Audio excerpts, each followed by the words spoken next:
Good afternoon, good morning, good evening, no matter where you are. Buy Black for Life. What's going on? Hello. Welcome. I am like over the moon excited for today's conversation. I got some brothers here, y'all. So no matter where you're watching, come on in, join this conversation. My name is Jerome Hurt, founder and CEO of BuyBlack for Life. And I just want to say that last week we celebrated 3 years of BuyBlack for Life. It is something I am amazingly proud of. We started this thing not knowing what God had in mind for it, but here we are 3 years later. I think doing some amazingly dope things, and I got some amazingly dope brothers to help me along with it. So, welcome one and all. So let's start first and foremost. I'm gonna ask the brothers that I have on here. No, I see you, D. No, that was. um, I'm gonna ask the brothers to introduce themselves before we get into this conversation. So, Diedrich Moon, I'm gonna start with you and introduce yourself to the Buy Black for Life audience and family. Hi, as Jerome said, my name is Diedrich Moon. I'm a man of many hats, even though I'm rocking the baldy right now. I'll get the hat later. But so I'm a man of many hats. I'm a small business owner, the co-owner of the Rules of a Big Boss LLC with my daughter, who's 15 years old, Haley. We're both members of Buy Black for Life. Haley is actually the CEO, and I'm a COO. So let me say that again. Yes. Haley's the CEO, so she's the chief executive officer, and I'm the COO as the chief operating officer. So in other words, I work for her. So she's the one. So she's the one that put me in the chair and said, "Dad, sit down, represent." And I said, "Yes, ma'am," or rather, "Yes, little ma'am." But outside of that, I'm an author. You can say I'm a small comedian because I have jokes all day. I'm a book reviewer, but I'm a book reviewer, and I'm also a husband, a father, a sibling. I have like 6 siblings, five of them being sisters, and everything. So again, I'm a man of many hats, and I'm just pleased to be here. Thank you, Jerome, for bringing us all together. I appreciate you for being here, brother. Thank you. He been rocking since day one. Haley, I'm Uncle Jerome to Haley. I love your daughter. She sends love back to me always, so I do appreciate that. So thank you, brother. My cuz Conrad Hurt, What's going on, please cuz? So let's yeah, get so it. Let my everybody name is know. Let everybody know, fam. all right, no problem, no doubt. My name is Conrad Hurd. I am a talent acquisition professional, do consulting work. I'm also a father of four. I am probably in my hobbies. I'm definitely into fitness. I'm trying to live a very healthy and active lifestyle till I get like 120. So that's my goal.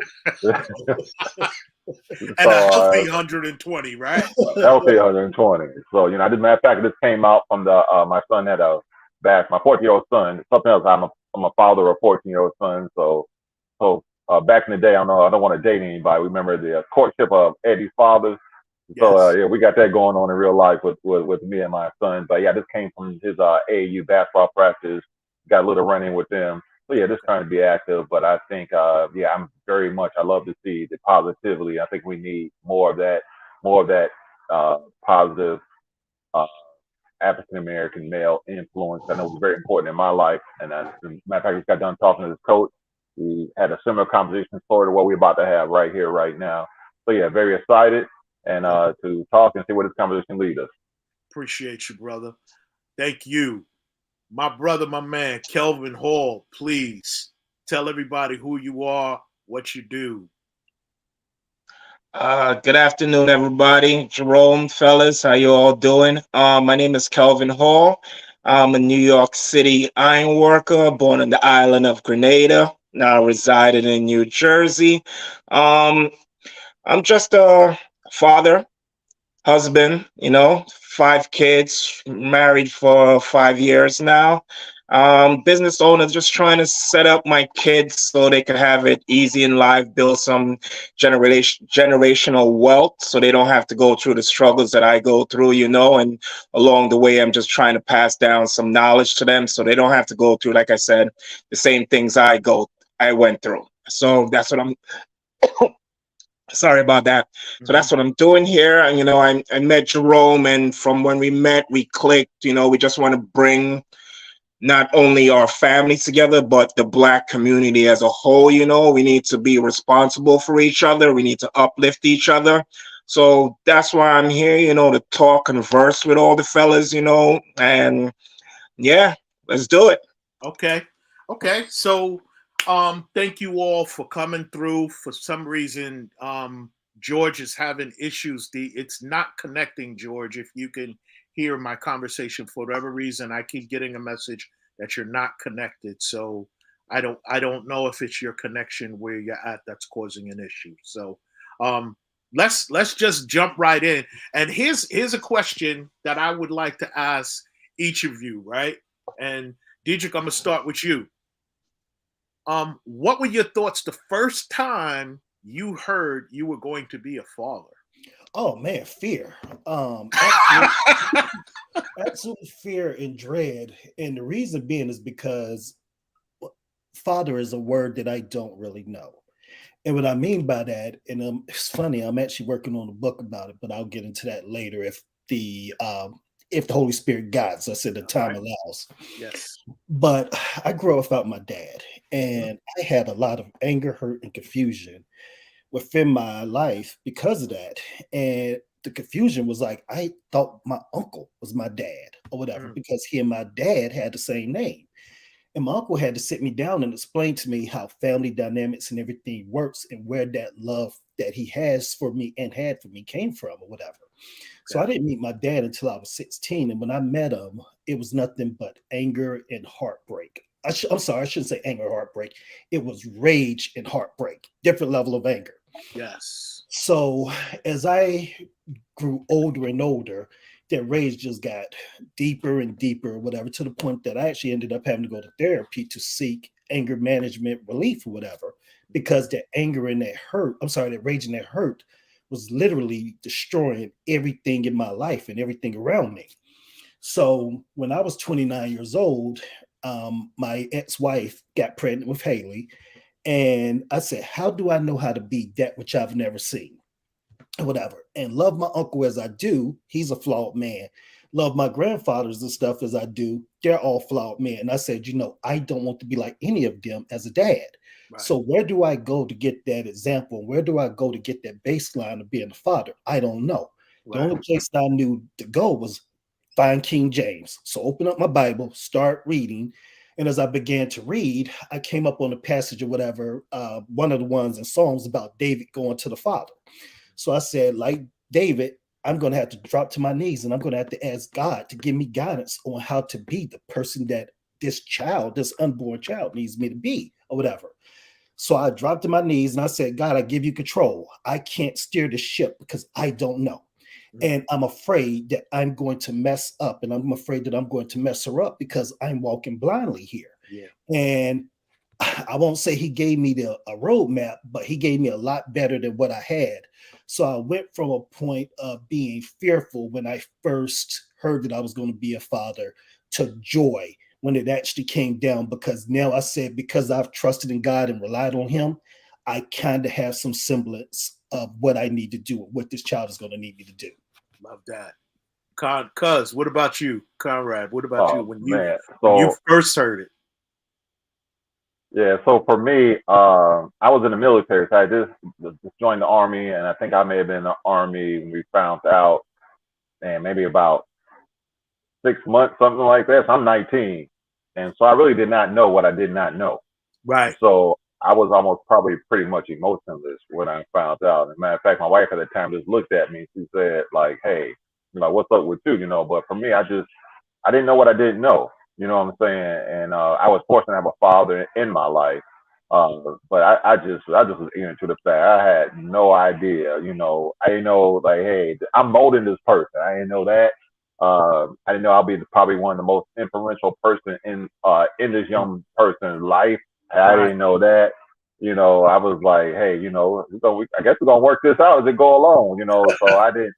I was probably was a blessing for me being so young and having that ignorance, because had I really thought about it, and I give you an example, because I had really thought about it, I may have passed out. I'm gonna give you an example.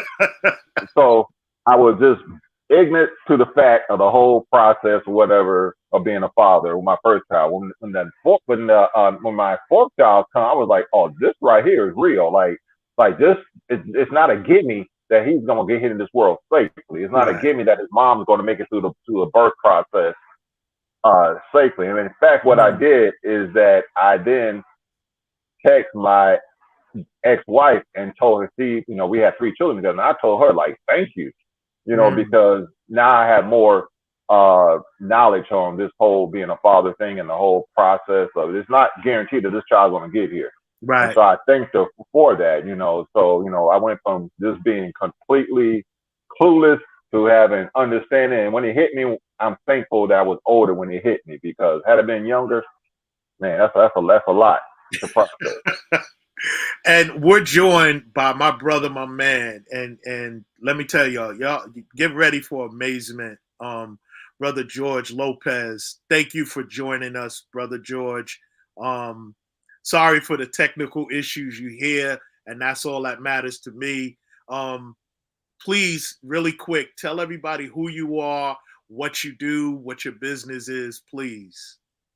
Well, I'm so grateful, Jerome, for you to have me here, along with my amazing brothers. I cherish this kind of platform because it helps. I'm originally from Central America, tiny country called Belize. Came here at age 24, joined the Army, 4 years, did the Coast Guard for 26 years. And so after 30 years, I retired from the military. My wife and I, we currently own a few businesses. They say, you got to have at least 7 streams of income. And so we got involved in real estate. We help people to buy, sell, and invest. We're also helping people with gold and silver.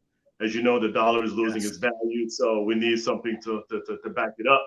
Since Nixon took us off the gold standard back in 1971, and so we've helped a lot of people, build their business and businesses, and we're helping our family as well. We're creating that legacy to build generational wealth.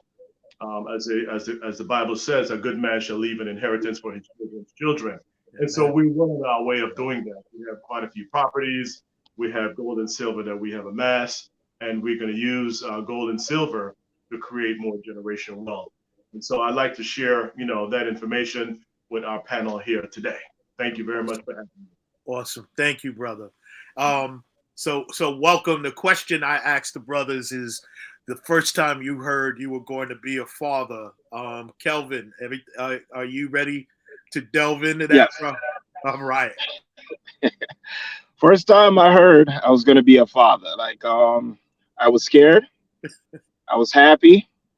I literally, when I found out, I sat in a corner on the floor Mm, because I didn't know what to expect. I was young. I was about 22, and I was living with my mom still. And I was in the streets and stuff still. So I had to change up everything that I was doing. So I didn't know how I was going to provide.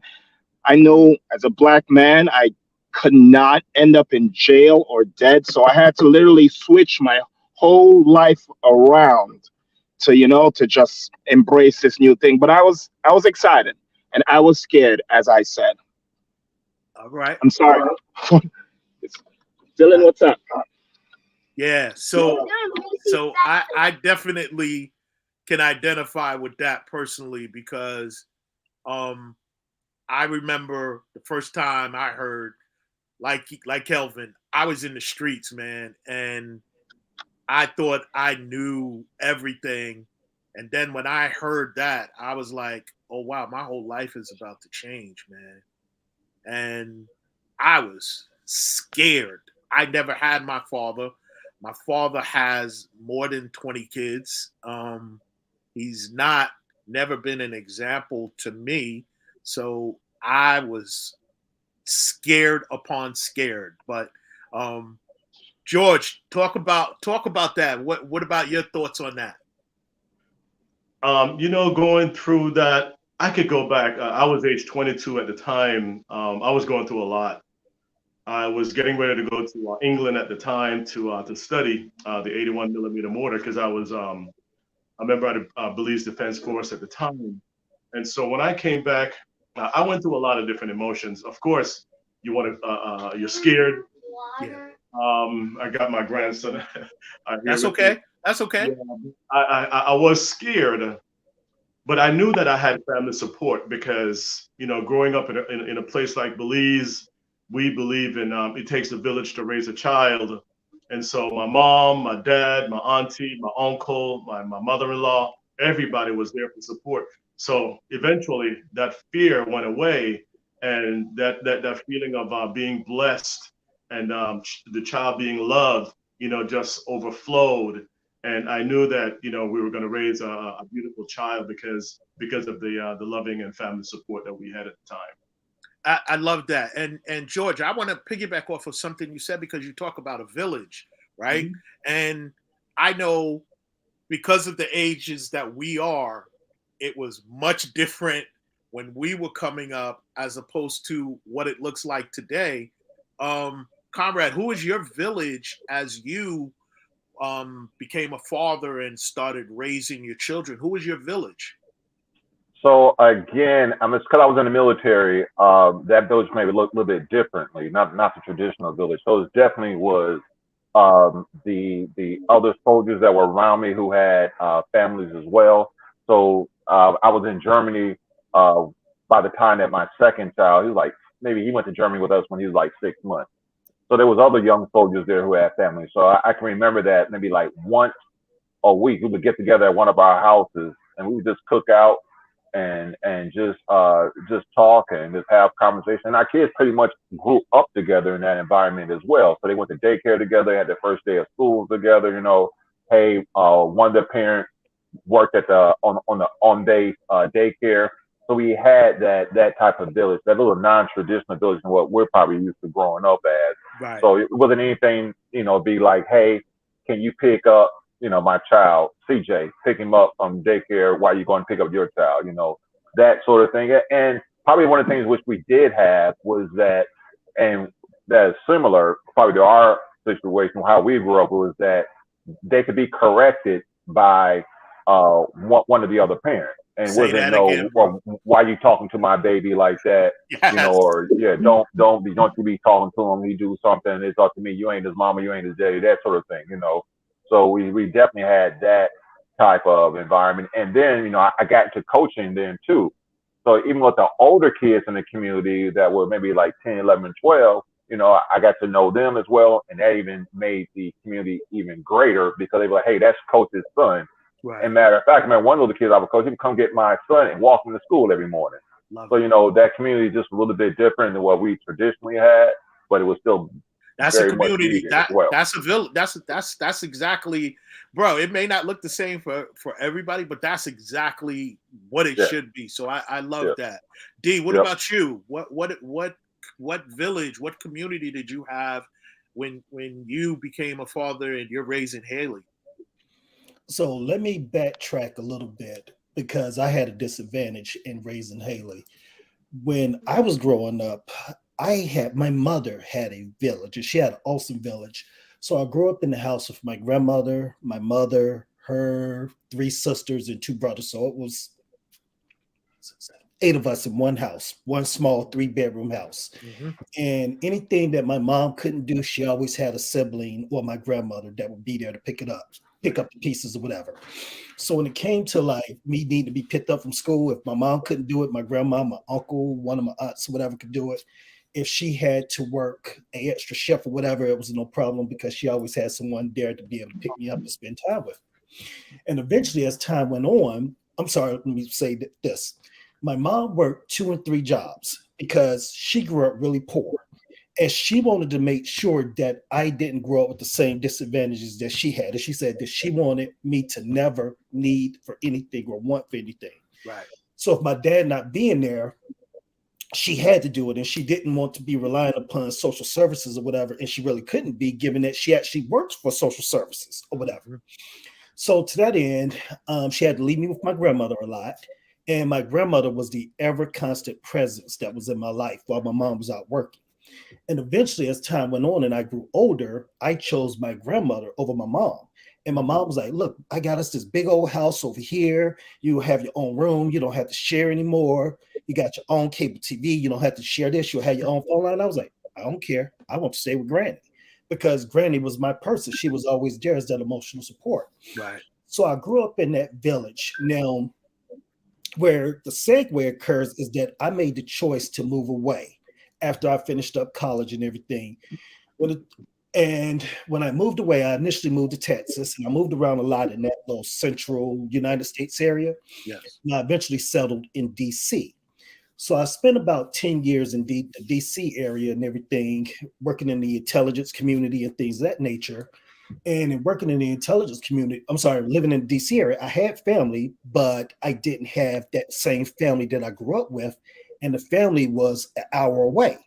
So given that sentiment, it was very difficult to be relying upon them. And the other issue too was that I have a daughter who's at this time like 2, 3, 4, 5, 6 years old. Right. And they have sons who are like 15, 16. I was like, does it really look good for a 15, 16-year-old to be hanging out with a 6-year-old? No. So it ended up being Haley and I for the longest time. So I really had no support. And the largest amount of support that I had would be when my mom would come up for the summers or whatever to visit, and for Christmases and everything. But for the longest time, it was just me, Haley, and God. So I was really flying by the seat of my pants. So after living that way for about a good 10 years, I finally relocated and moved back home to North Carolina. And then in moving back home to North Carolina, being closer to my mom, being closer to my dad, and that's where my support started to come in, and I started to have a village or whatever, because now they're like, hey, I can help you with this and I can help you with that, whereas I didn't have that in the DC area. So it was real disjointed, but that was also due to life choices and everything that I made, so a career and whatnot, if that makes sense. Yes. Thank you. I mean, that we figure it out on the run, right? I mean, that's what happens. Absolutely. Kelvin, how about you? Who was your village? Wow, man, it's so many people. Like I said, I was young. I was about 22, 23. I didn't really know what to do, how to raise a kid. I had my mom, my dad, my sisters, my grandmother, bless her heart, she passed away. But, my grandmother raised every kid in this family.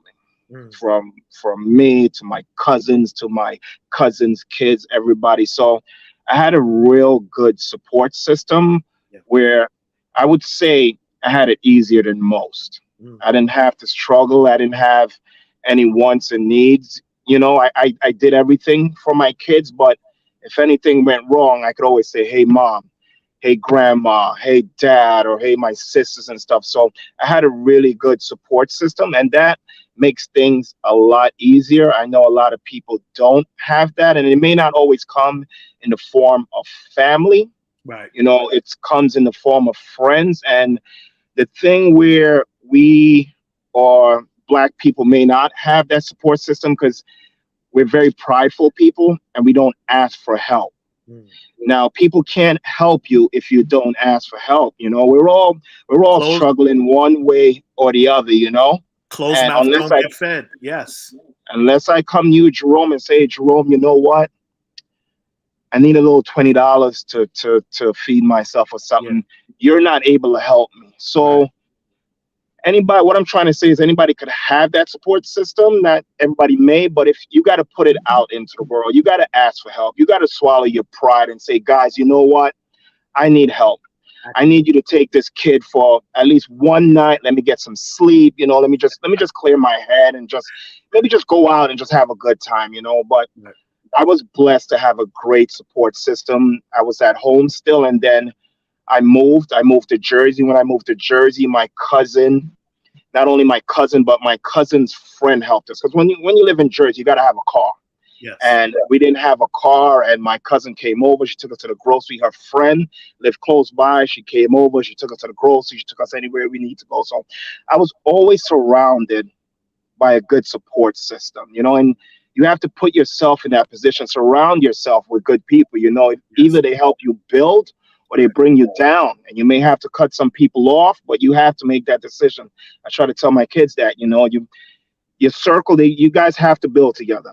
Yes. Build together. Either they're going to drag you down or you're going to pull them up. It's one way or the other. But a good support system made raising my 5 kids, not only back then, till this day. Because like you said, you wish me a happy birthday. And after I get off here, I'm dropping my kids to my mama's house. Celebrate you, brother.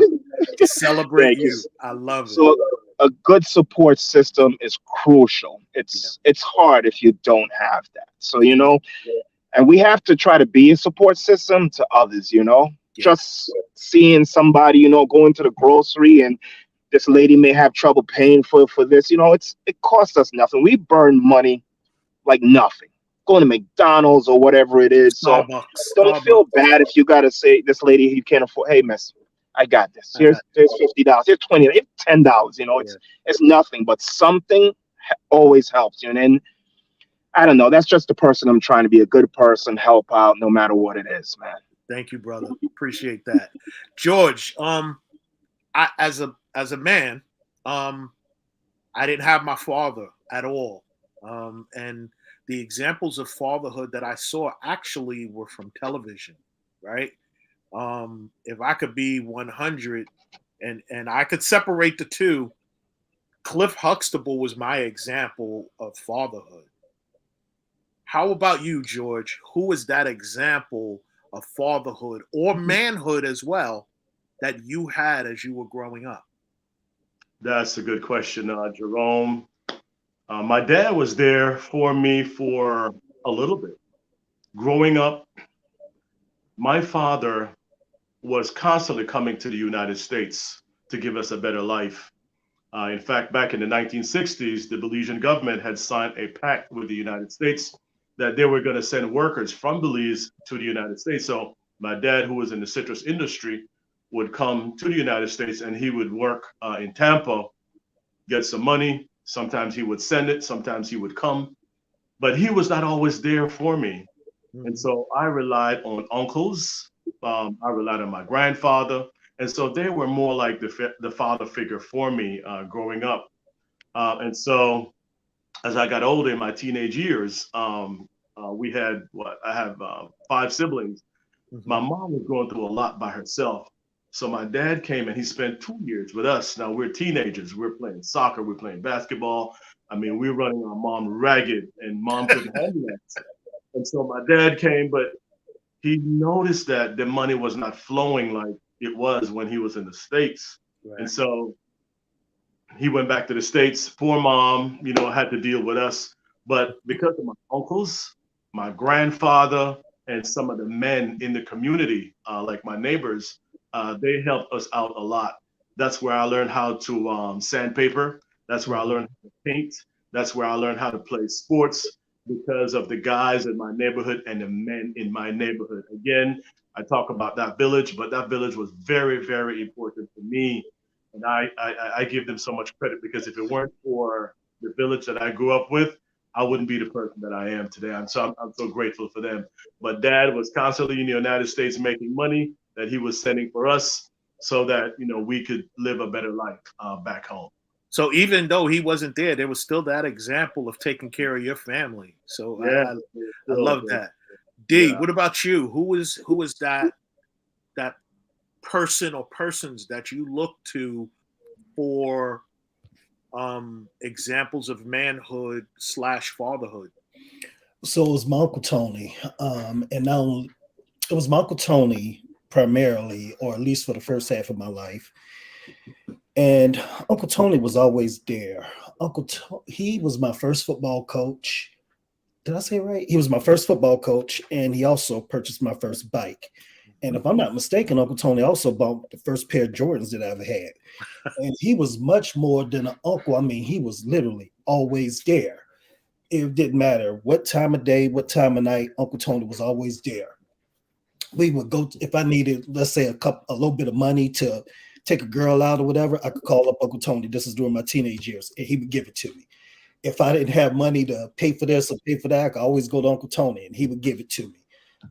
As far as, learning how to take care of a house, learning how to take care of myself, it was Uncle Tony. And, the roles and responsibilities of simply being a man. Right. And this was up until I was about, I want to say 12 or 13 years old. He was always there. And finally, my mother ended up dating or meeting a guy named Terry. And Terry and my mom were friends initially, and then eventually they started dating. And they were supposed to get married. They ended up getting engaged, but they never got married. And when they broke off the engagement and everything, called off the marriage, you would generally think that, okay, well, Terry would disappear, but no. Terry and I developed a really close bond during those years that my mom and I dated, and That's he cool. ended up becoming like a father to me. That's what's And up. he told me, no matter what, I'm always going to be there for you, and I will always be your, love you. So eventually that ended up morphing into being a father. And I asked him, would you be opposed to me starting to call you dad or whatever? And he said, no, I would love it. I've always seen you as my son or whatever. I was just waiting on you. And at this time, Terry didn't have any children. So later on, Terry ends up having 3 children by his wife or whatever, or his ex-wife. And he let it be known when he met this lady, this is my son, even though he's not my biological son, this is my son or whatever. And he always let his kids that are biologically his know that this is my son, this is my oldest son, and that I love him as much as I love you guys. And that love goes both ways. But it's crazy though, because even though he's been in my life for like the past 20 something years, I struggled with, completely letting him in. And that's largely because of the hurt and the pain that I've had with my own father or whatever. Okay. And I had to do a lot of internal healing so that I could actually start to appreciate and fully let him in as my dad or whatever. But even though he's not biologically my dad, it's definitely Terry Westry, and it's also Anthony Moon. Those are my father figures. Got you. Conrad, how about you, cuz? Yeah, once again, I was blessed to have my father in my life. But even outside of that, of course, he was a great influence on me as well. But I also look outside into the community. We talked about the community earlier. And just the fathers I've seen just doing these things, just simple things that meant a lot to me. I was in a job interview one day and someone asked, well, who are your heroes? My heroes are the adults in my community because I saw them going to work every day, taking care of the people, taking care of their children. I can remember one of my good friends, Otis Taylor, his father had his own construction business. And so, man, he stayed busy. Mr. Taylor stayed busy. Mr. Taylor worked 6 days a week, Monday through Saturday. Right. And during the summer and on the weekends, he had 5 kids, 4 of them were boys. And those boys are out there getting it in, you know what I'm saying? Yeah. And so he would make sure they go to work. And in the back of my mind, I not paying attention to it, that was teaching me work ethic. Yes, sir. Yes. I had another friend, Maurice Jordan, his father worked at I think it's Ford GM in Michigan, right? Mm-hmm. And his father would come home. He bought an old house out in the rural part of Michigan. He would come home, and I remember one summer he by himself roofed the entire house by himself. And during the summer, and it was hot. And I'm just looking at this guy doing this, and all he asked me and Maurice to do was just pick up the singles that was on the ground, throw them in the back of the truck. He may give us $5, something like that. But to see that work ethic that he had influenced me also as well. There's other people which I can name. But I also, like, it skills in me now. Like, I look at although I'm 55 years old. And one of the things which I also, like my own peers, how are they as fathers and what I can learn from them. So me learning to be a father, be a man doesn't stop because, I reached a magical age. I'm still learning from you guys, the things you guys have said in here. Kelvin mentioned, hey, get that lady, $10, help her with her groceries. I learned that taught me something, you know what I'm saying? To do that, Mr. Lopez and with things that he spoke on, and so, Dietrich is like with his daughter. So all that right there is teaching me, so I would say I'm continuously learning as far as being a father, because it's an imperfect profession. We're not gonna we make a whole lot of mistakes, Yeah. And we have to learn from that. And but the good thing about it is that we are very influential figures as well. You know, I have a 35-year-old son. He's grown, he's married, but I know I have that influence on him as well. You know, and I don't will that influence out there often, but I know when I need to that he'll listen to me.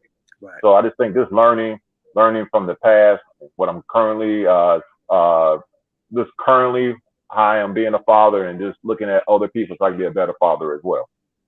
Love that. Kelvin, how about you? Well, yeah, it's the same like everybody here. I didn't necessarily have any TV dad that I looked up to.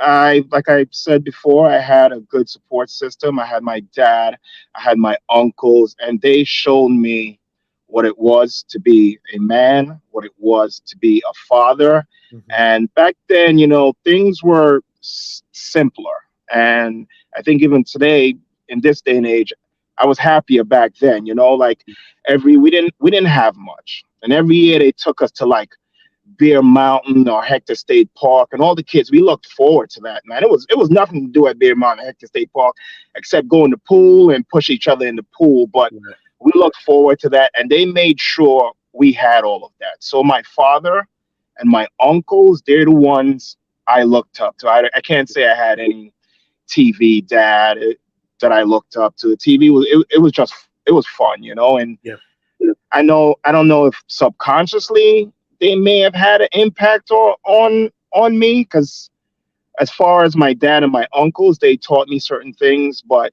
like in my life, with my kids, I like to we all sit down and have dinner together and talk. And that didn't come from my father or my uncle. So I don't know if subconsciously I saw that on TV somewhere. Yeah. But in my life now, we all sit down, eat dinner, we talk to each other, because life is so fast and we're just passing each other. It moves. So we sit down, we talk about that. But I would have to go, just answering your question, I would have to say my father and my uncles showed me what it was to be a man and to be a father and take care of your own. Love that. So I'm gonna ask any one of you this question, right? And think about this. If there's any one thing that you can tell your younger self as a man or as a father that you have in you now that you certainly didn't have in you then, what would that be? I know that's hard, because there's so many lessons that we learn as we go along the way. But I'm asking you for one thing. Go ahead, Kelvin. I would say the one thing. Back then, my mom used to always ask me, you know, hey, where you going? Just let me know where you're going. Let me know when you're coming back. And I never did it. I was like, you know what? I'm going out, and I'll be back when I be back. I tell you now, man.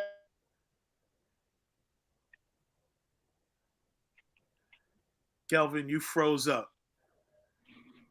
We'll wait for him to come back. Here now, you know, like I'm like, shit.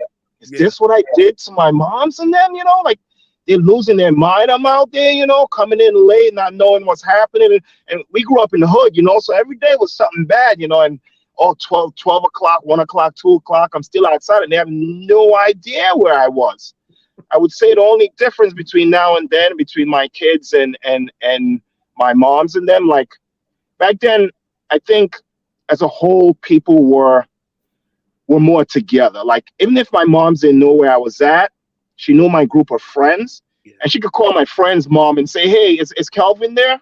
Yeah. Or my friend's mom could say, hey, is Will over there? And they all communicate. Even though we didn't communicate with our parents communicated with them, with you know? Other. Yeah. Mm-hmm. Right. Like right now, I barely know my kids' friends or parents or anything, you know? So I just got to depend on them to tell me where they're at and what they're doing. So I would say the one thing I regret not being more open with my parents, where I'm at, when I'm coming, when I'm going. Because it's a scary thing as a parent. It's a scary thing as a Black parent with what's going on. Not knowing where your kids are, not knowing if they're safe. Yeah. Hey, Jerome, let me answer that question too. Yes, sir. And let me answer it not only for myself, but other Black men. Yes, sir. So with myself, not growing up with a dad, that fear that I spoke of earlier of not knowing what I was doing. As I was married to my ex-wife and everything, everyone, everyone that was around us knew that I was the principal hands-on parent. Mhm. And when we split up, I let her take our daughter or whatever because I felt like children needed to be with their mothers, especially Yes. an opposite sex child. Yes. And I didn't trust myself and I didn't trust what I had in me. I'm going to say that again because it's going to make a point in a minute. Right. I didn't trust myself and I didn't trust what was in me. Right. So if I could go back again and talk to my younger self, I would say, trust yourself and trust every experience that you went through. All of the life experiences and everything that you had were for a reason, for a season, and for a purpose. And this is your season. Your season is now coming upon you. So anyway, she lived with her, my daughter lived with her mother for a year. And her mother showed me that she could not take care of our daughter. And she was failing miserably. I am not throwing her under the bus. Right. But the big thing for me was she grew up in a house with a sister and mother and a father. And her parents had it. They were upper middle class. I was lower middle class. So looking at us on paper, I was like, yes, she's definitely better off with her mother. And after that year, I said, you know what? She would actually be better off with me. The proof came in the pudding when my daughter came to me at 2.5 years old and begged me, Daddy, I want to stay with you. I don't want to go back and live with mommy. Mm. And that broke my heart sitting here as a man, hearing my child not cry, but wail and scream and beg for me to save her. I went to God and I said, God, I don't know how to do this. Yeah. Help me out. Yeah. If it's for me to get custody of my daughter, tell me, put the resources in my plate because I ain't got no support here. I ain't got the money for this. I don't have anything. God said, I'm going to make a way. Checks started showing up in the mail. And I'm like, where's this check come from? Where did that check come from? So immediately I ended up using that money to go get not a divorce attorney, but a family specialist attorney. And I told him everything that was going on. And he said, you got to get custody of your daughter and we're going to get you a hearing right away. So anyway, we get up there in the hearing. The attorney had me well prepared. And when we went to court, my ex-wife realized she was going to get railroaded if she didn't fall back and say, you can have her. So she was going to end up losing her custody rights and everything. And I was going to be the sole custodian and everything of my daughter. So from that point forward, she came back and she tried to make a deal with me, offered to take me off child support. I said, no deal. Offering to take me off of alimony. I said, no deal. And she said, well, what will it take? It will take you giving me our daughter and giving her to me. We can keep joint custody. You will have visitation. I'm not taking anything from you. I just want her to live with me. Right. That's her wish. That's my wish. Please just let me have her. So she said, okay, well, if I give her to you, I need you to make these promises. I need you to put her in the best daycare possible, and I need you to learn how to do her hair, and I need you to also not be treat her like a tomboy anymore. I need you to let her be a girl. I said, okay. And she's all girl. Yep. We hugged it out. We both cried, and she said, you can have her. Yes. So we started out with a week, then 2 weeks. The next, it was up to a month. And my daughter's been living with me since she was 3 years old. Okay. And during that time, my daughter's thrived and she's become who you guys see today. Yeah. And that's being raised by a dad. Thank God for my second wife, because my second wife has helped relieve a lot of the load. But here's the point, and why I said trust the path that you've gone through. My dad wasn't there so that I could be angry, so that I could be hurt, and so that I could understand a child's hurt. Yeah. I saw that same hurt in my child. And I said, I'm going to be better than him, and I'm not going to leave this child suffering. I am going to pick up the ball, and I'm going to carry it, and I'm going to carry it past the end zone and being a better man than he ever was. Yeah. And the whole thing was God's design was this. I'm going to let you be raised by your grandmother, because being raised by your grandmother, you will be able to see the world through her eyes. And by seeing the world through her eyes, you will be able to not only raise a child, but you will be able to raise a daughter. So I would say, let go of that anger, appreciate every moment you have with your grandmother, because it's all going to come in handy much later down the road. So you're again, It's trust yourself. Yes. All right. Conrad, George, you want to offer anything on this one? Yeah, so for me, I would tell my younger self to work on communication. I think I very much struggle with expressing myself. And like once again, my father raised me and my three older brothers. So I grew in a household nothing but dudes. So it really wasn't a whole bunch of expressing your feelings type stuff going It's a on. different conversation than it is with a woman. Yes. Yeah, exactly. And then the sports I gravitated to, football being the main one. There wasn't a whole bunch of expressing yourself going on there either. You got to play through it. And then I messed around and joined the army. There was Okay. no expressing yourself. So I'm way into my 30s, like mid 30s, before I realized I got to be better at communicating and better at expressing myself. And I was probably holding a little bit of resentment towards certain people because they didn't know what the hell I wanted, and I wasn't expressing to them what the hell I wanted. And I'm upset at them because they wasn't giving me what I wanted, and also I wasn't getting some of the blessings in life because I was not able to communicate. And so once I really worked on that, being a better communicator, communicating more effectively, and once Yes. again, one of those things I continue to work on communicating is that blessings and just became a little bit a better person, a better father, just all that. And, blessings started to come, being a little bit more successful. I even became a better coach because I was able to express myself. I can remember sometimes being on the sideline coaching and I'm like, damn, I need to get this across. But it was like something that's blocking me from getting across. Once I was able to get across, then we became a better team, better coach. So yeah, definitely communication. And it's funny, as you were talking, I'm like, we were both, I was an AAU basketball coach, and I'm thinking communication was huge, Yes, especially like meeting my young men where they were instead of having them meet me where I was. So communication, huge, I love that. I definitely love huge. that. George, how about you, brother? Jerome, I have several of them that I could talk about, but some I don't want to put myself in trouble. Uh, And I know your wife, so yes. yeah, Shemay is my second wife, but as a younger man, Mhm. in my early 20s, promiscuity was my problem. Mm. Well, I had two, three, four girlfriends at the same time. I see you, Smooth. That's something that I'm proud of. I'm not proud of it, Right. but it created a lot of problems in my marriage eventually. But yeah, that was one of my issues. And my second one was, when I was in the Coast Guard, I used to take. I wanted to get to the highest enlisted rank before I retired, and so I Mhm. retired as a Master Chief, E9, synonymous to Sergeant's Major, because I did attend the Sergeant's Major Academy 11, 12 years ago. But I wanted to get to the Master Chief rank, and I was going to do anything to get there, whether it was stepping on other people's toes, whether it was taking assignments where I was the only one that was going, not my children, not my wife, just me. I wanted to get there. And so I was being very selfish over the years to get to Master Chief and not focusing on family and family and family. And so eventually, after I retired, um, I lost my family. I divorced my wife and my kids. We're not so close because I didn't take the time out to spend with them the quality time that I should have spent with them. Wow.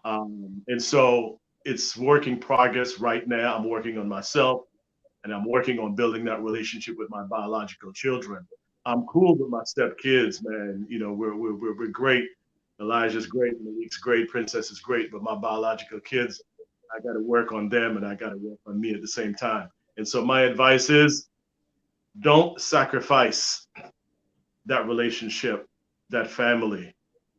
Stay there with them, be there with them, love them, take care of them throughout the entire process. I love that. Thank you, brother. And if I just want to add to this conversation, this question, because one of the things I thought I had to be because of who my father was, I thought I had to be the perfect parent. Right. I thought that I could not make any mistakes whatsoever. So when I did make a mistake, the person I was hardest on was myself, not recognizing until I grew and matured that I I was fathering without having been fathered. So I'm going to make mistakes. Instead of beating myself up over my mistakes, learn from them so that I should never want to repeat them. So for me, if I had to say something to my younger self as a father is be okay with your mistakes because you're supposed to make them and you're going to make them. Even now, right? So I I may add definitely to that, if yes, I sir. may add to that, I did not realize that, we were growing up and still growing up in a Eurocentric society. And I think that that Eurocentricity has a lot to do with our upbringing, our mentality, the way we think, the way we do business. Yes. And so as I grew older and as I continued to learn, I realized that I got to go back to that Afrocentric way of thinking, because a lot of us are confused in our ways and our behavior, adopting this Eurocentric behavior. Like we talked about initially, that village. Yes. Um, Eurocentric behavior does not teach it takes a village. They're more along the lines of individualistic, being selfish, you know? And so a lot of us need to get out of that, including myself, because all around us, we're surrounded by education of Europe. We're surrounded by religion. I mean, just about everything we're surrounded by Yes. that is Yes. Eurocentric. I just wanted to touch on that. And it's my hope and dream when you touch upon that 2024 I'm going to take a group of Buy Black for Life members to the continent of Africa, Mm-hmm. because when I went last year, what I learned exactly what you're talking about a village, Mm-hmm. it blew me away, Mm-hmm. and it really I don't know if any of you have been to on the continent of Africa, but when you go there, your life completely changes for the absolute better. So I hope to be able to start doing that to expose also our young people to that. So I love that, George. Thank you for reiterating that. We're almost at the end, so I just have one last question. It's Father's Day next week, brothers. Father's Day next week. I need to know, Diedrich, I'm gonna start with you. What is the perfect Father's Day for you? The perfect Father's Day And I'm is sure it was different when Haley was younger as opposed to now. So please, what does this coming Father's Day? What is it that will actually be like? Yeah, this is what it's supposed to be for me. that's a great question, and you're absolutely spot on about it being different. With Haley being 15 years old now, she's at that age where she's spending less and less time with me. And she used to be all up under me. She used to be my shadow. Now I have a dog. The dog is she's always making plans with her little friends and things Right. like that. And I'll give you an example. When she finished her exams and everything, I made plans. And school was out, I made plans to take her for ice cream and everything. We just celebrate, spend daddy daughter time together. Man, she went and told me she was gonna hang out at the ice cream shop with her friends. And my feelings were hurt. And I said, well, dag, okay, but I didn't tell her until later. I was like, she's growing up, I'm gonna let her Yeah. go. Yeah. And I told her later on, it would have been nice to have chat with me or whatever, because I wanted to hang out with you and, have ice cream with you. And I had taken the rest of the day off so we could spend a time together. But I understand you're growing up and I got to let you grow up. And I know Yes. that Mm-hmm. the time that I have with you where you're going to want to spend time with me is going to get shorter and shorter as you grow older. And be okay with that. Yes, absolutely. So to me, the perfect Father's Day is really just spending time with Haley or whatever, in whatever way that looks, whether she wants to go to a movie or whatever, or whether she wants to just go to the park and play around. It could be something that simple. She doesn't have to get me anything. She doesn't have to make me anything. Just sitting down, spending quality time with me, and just simply saying, Dad, I appreciate you. That in itself would melt my heart, because those moments right there are few and far between now that she's a teenager. Precious. Conrad, how about you, cuz? Yeah, so mine's going to be relatively simple. I have a 35-year-old son, 33-year-old son, a 25-year-old daughter, and a 14-year-old son. So they're all, doing their things or whatever. So for me, to hear from them on the same, hear from all of them on the same day, that's a win for me. Matter of fact, even outside Father's Day, whenever that happened organically, I'd be like, hey, that's the 10th time this year that done happened. Something, one of those crazy ESPN stats. So if that happens right there, then well, I know that will happen. So Yes. they all contact me, but that right there is enough for me. Just to hear from all four of them on Father's Day, that's great for me. Got it. Kelvin, how about you? Perfect Father's Day, man. I don't even know how to answer that. I guess I would kind of touch on what Conrad said. Just having the kids hit you up and that kind of stuff. I've never wanted for anything, even though my birthday was the other day. My wife got to force me to do something.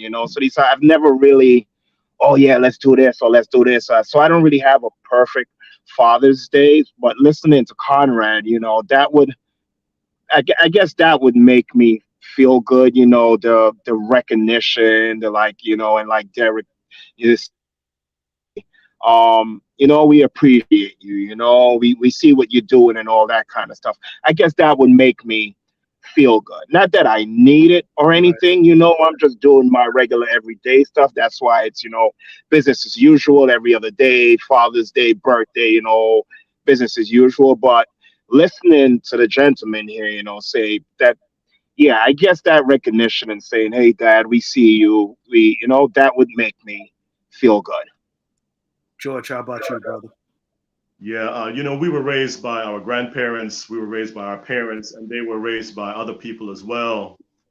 And so we are who we are because of whoever raised us or the people in our circle. Yes, sir.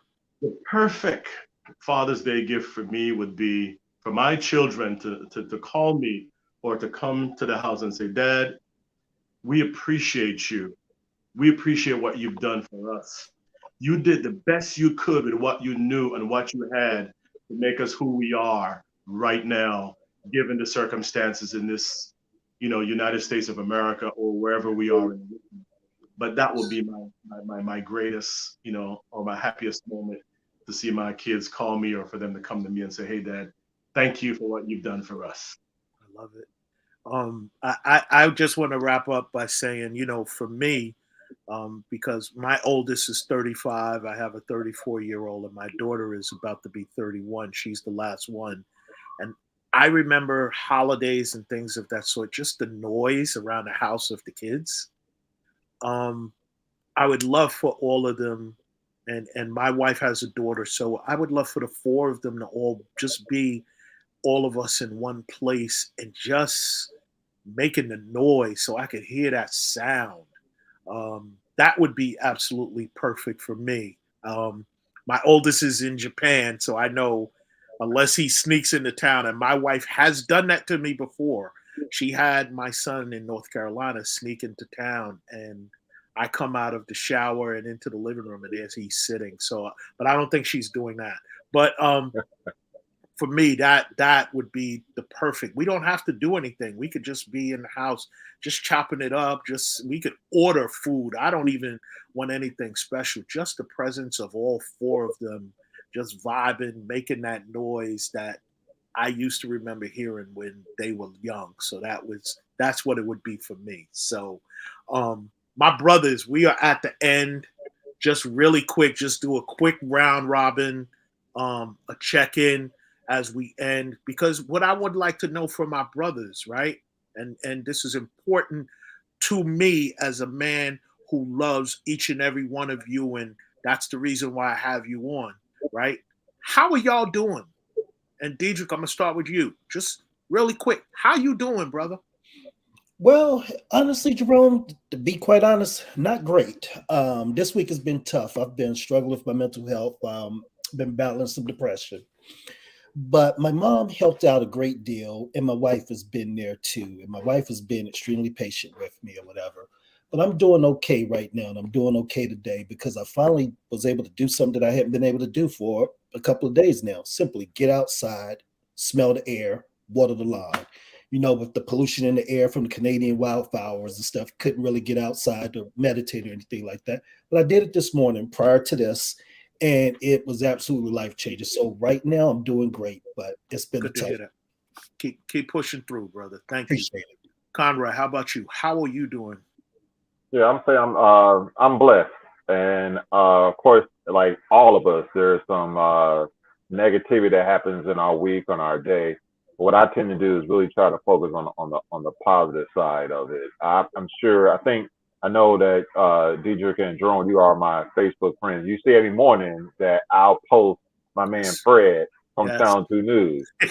Fred has changed my whole focus on how I view life just by his high energy and positivity in the morning, Right. you know. Right. And so that's why I really try to focus on the positive side. So I'm gonna say I'm blessed, and you know, DJ, just keep on going forward, you know, and just keep on striving, because you know there's blessings out there for each and every one of us, you know. And so I'm gonna go with my man Fred and just hey, let's go get it.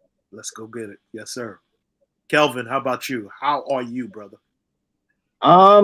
Jerome, it could be better, man. I mean, like Conrad said, I am blessed, so I don't like to focus on the negative stuff. You know, there's more good going on than bad, but you know, it always could be better. I'm working on me, trying to be a better person, trying to be a more understanding person. You know, trying to I believe it was George that said it. You know, the communication, trying to communicate with my wife better, trying to communicate with my kids better. You know, that kind of stuff. Nothing is horrible, you know, so life is good. I'm blessed, but just working on me, just trying to be better every day, you know. Love that. Thank you, brother. George, close us out. How are you doing, brother? You know, we all have adversity in our lives, and without adversity, we wouldn't be strong. And so we cannot focus on that. With all due respect to everyone, we just have to go with the positive. And I'm grateful that I'm blessed with an amazing wife. I have my grandson here with me, with us today.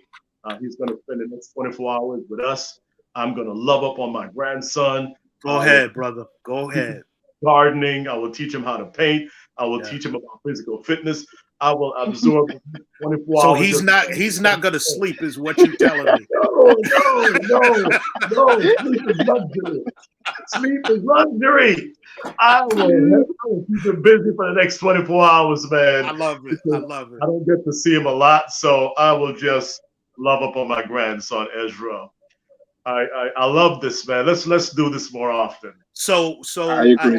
I wanted to wrap up by saying, if you brothers are open to it, and I'm going to send out an email to confirm another date, I would love to do this on a monthly basis, because I just feel like our community needs to see Black men who are vulnerable with each other, loving with each other, respectful with each other. So it is my hope and my wish that my brothers would join me on a monthly basis so that we could do this. And there may be more brothers that want to come on and add to it, but I just think for all of us it's important that we learn from each other. And I do not have to take the lead. I'm cool with falling in the background so I could speak also. So I just hope that you brothers will bless me, and I feel blessed. I just got back from London and Paris. My wife and I had a great time. We got to see Beyonce in London. We spent a couple of days in Paris. It's never lost upon me the ability that my wife and I have to travel and see the world. So I'm humbled by that, and I know that I'm blessed. But I just would like to be able to continue these type of conversations with you brothers. So I'm glad that y'all would be on board. I love y'all. I'm always here for you. I hope you're there for me, because we need each other. So I thank you all for being a part of this conversation. Thank you. BuyBlack4Life, thank you. If you're watching this on replay, please drop us a note, drop us your thoughts. We'd love to hear from you. We'd love to hear what you would love to hear from us as Black men going forward. So thank you, and let's continue to buy Black for life. Thank you. Have a good day, Take fellas. care, everybody.